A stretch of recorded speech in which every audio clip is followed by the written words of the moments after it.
So you might notice in this one, not only do I have different denominators, but I also have whole numbers in here. And so the whole numbers you can just ignore for right now, especially if I'm adding them.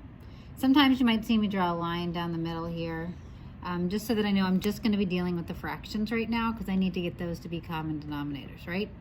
So my denominators right now are 4 and 2, and I'll come over here and do my little chart with the multiples, but you can probably figure out which one it's going to be.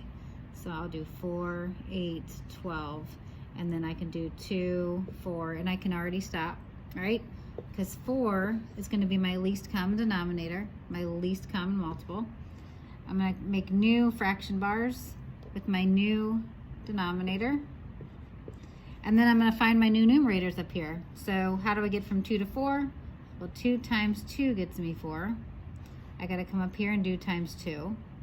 1 times 2 is 2. And then up here, 4 times what gets me 4? Well, 4 times 1. Come up here, 3 times 1 is 3.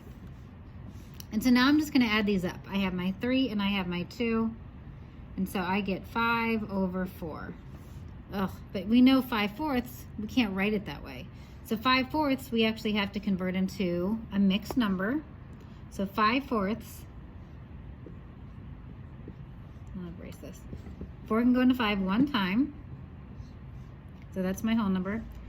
1 times 4 is 4. I subtract and I get 1. So it's 1 and 1/4. And a lot of students end up saying, okay, my answer is 1 and 1/4, but you still have to come back and look at your whole numbers here. I have this 1 and this 1. So now I have 2. So I go 2 plus my 1 and 1/4 is going to get me 3 and 1/4.